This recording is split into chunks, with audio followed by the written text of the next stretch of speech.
বিএনপির senior vice chairman Tarique রহমানের কারাদণ্ডের প্রতিবাদে শনিবার ঢাকা মহানগর সহ দেশের সব মহানগর ও জেলা সদরে বিক্ষোভ ও প্রতিবাদ সভার ডাক দিয়েছে বিএনপি।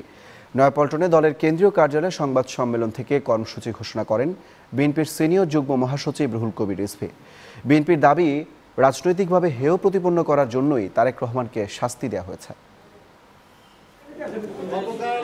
বৃহস্পতিবার অর্থ পাচার মামলায় বিএনপির সিনিয়র ভাইস চেয়ারম্যান তারেক রহমানকে ৭ বছরের কারাদণ্ড দেয় হাইকোর্ট।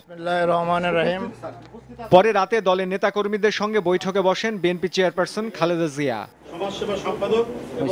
শুক্রবার নয়াপল্টনে বিএনপির কেন্দ্রীয় কার্যালয়ে আয়োজন করা হয় সংবাদ সম্মেলন। সংবাদ সম্মেলনে বিএনপির সিনিয়র আইনজীবীরা সহ দলের সিনিয়র নেতারা উপস্থিত ছিলেন।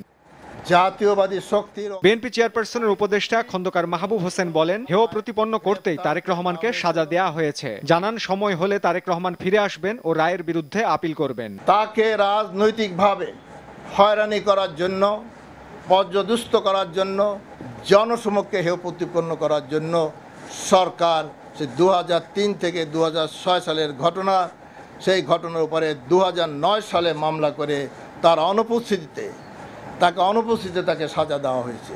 এই সাজা আমরা মনে করি ন্যায় বিচারের পরিপন্থী হয়েছে। দলের সিনিয়র যুগ্ম মহাসচিব রুহুল কবির রিজভী সাজা দেওয়ার প্রতিবাদে নতুন কর্মসূচি ঘোষণা করেন। বিএনপির সিনিয়র ভাইস চেয়ারম্যান জনাব তারেক রহমানকে সাজা দেওয়ার প্রতিবাদে আগামীকাল 23শে জুলাই শনিবার বাংলাদেশ জাতীয়তাবাদী দল বিএনপির উদ্যোগে ঢাকা মহানগরী সহ দেশব্যাপী মহানগর ও জেলা সদরে বিক্ষোভ সমাবেশ ও প্রতিবাদ মিছিল অনুষ্ঠিত হবে। তিনি বলেন, বিএনপি কেন্দ্রীয়ভাবে এ ঘটনায় আরো কর্মসূচি দেবে। পাশাপাশি দলের অন্য সংগঠনগুলো পালন করবে নানা প্রতিবাদ কর্মসূচি।